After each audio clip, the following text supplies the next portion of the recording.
friends, Trinity Bursey here. I'm the author of The Little Piano, and I brought with me a very special guest, Lyric the Little Piano, and she brought with her a few friends of her own. She brought a snare drum, a violin, a trumpet, a trombone, saxophone, and a flute, and she also brought a really big piano, like you see behind me. And she is the star of my very first book. As you can see, I'm the author, and John D. Shull was a very awesome illustrator. So let's get started. But before we do, I think Lyric, she feels a little shy sometimes. So I want you all on the count of 3 to say hi, Lyric. You ready? 1, 2, 3. Okay, I think she feels better now. Let's get started. There once was a town, a quaint little place. It was filled to the brim with great musical taste. As you can see, this town is really special. There's music everywhere. There's music notes in the clouds, even a musical car that's just everywhere is filled with music. It's so awesome. In that quaint little town was a small little shop. And that shop was filled with instruments to the top. Non-stop in the shop did the instruments dream of being fulfilled of a deep-seated need. The deep-seated need did the instruments dream of being played by an artist so sweetly indeed. As you can see, they're in a music shop, and that's where we are right now. You can see we have, what is this? Saxophone, good job. And what is this right here? A guitar, and how about him?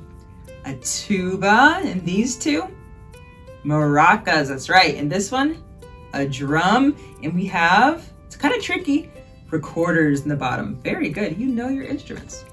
All right, next page. There were guitars and harps, flutes and banjos, and way in the back was Lyric, the little piano. Lyric was spotless, so glossy and clean, with the most beautiful keys you ever have seen. Today could be the day, said the little piano to the old and trusty fiddle and banjo. I could be whisked away to play beautiful tunes, and my tunes could fill the most elegant rooms. I could tour for years, playing wide, far and wide, while my tunes bring tears to all eyes worldwide. Don't believe the lie, said the wise old fiddle, for the world can be mean and it can be fickle. Wait for the master musician, wait for his call, for being played by him is the greatest of all. What's Lyric gonna do? What do you think? Will she wait for the master musician, or will she want to leave on her own? Wait for him? Little Lyric steamed. Why, him I have never ever seen, and it's already been day 416. No, for him I will not wait, for my time is now, and he is much, much too late.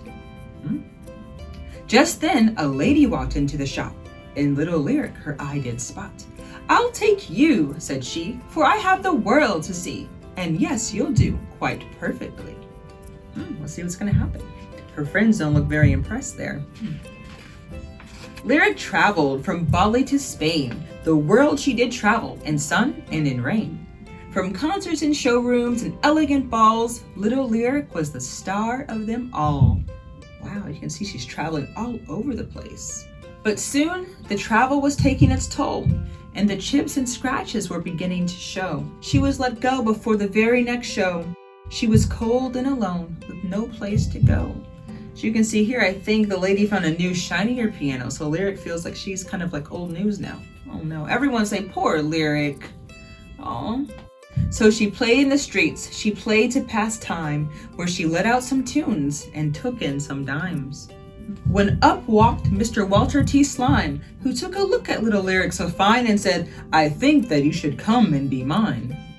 It didn't take long for little Lyric to see that life was misery with Mr. Walter T. He tuned her so toughly it tarnished her strings, and he played her so roughly it ruined her keys. Oh, everyone say poor Lyric. Remember, we want to use our hands to help and not hurt others, right? So hopefully Lyric can find someone that's going to use their hands to help and be kind to her. Soon her finish was dull and her petals were worn, and the only tunes she played were forlorn. Too deformed to perform, once her time was up, Mr. Walter T. Slime left her in a dump truck. So down in the dumps she couldn't dream much, so down in the dumps her dreams she'd given up. When out of the yuck came the most gentle touch, with eyes of kindness and face of love, the master musician had finally come. But little Lyric was ashamed to be seen, for her finish was tarnished and so were her keys. But the smile he wore on his face didn't leave, for he loved her regardless of rust and debris. You believed you were loved because of what you could do, but simply see that I love you because you are you.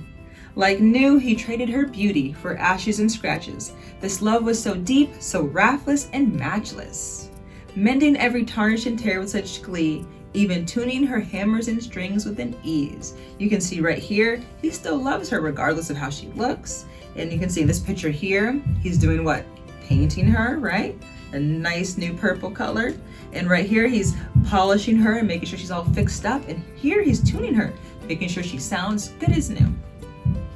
With fresh keys, he played her and began to sing, calling her his love and his everything. Everything was made right in his love and his will, for her deep-seated need at last had been filled. She was filled to the brim, she was loved after all, for being played by the master was truly the greatest of all. Aw, yay. The end. Yay, that was a good story. I'm so glad the lyric is all fixed up and she knows, just like you should know, that you're loved just because you are you and you are awesome and amazing. Well, I want to say thank you so much for listening to our story and I hope you have a great rest of the day.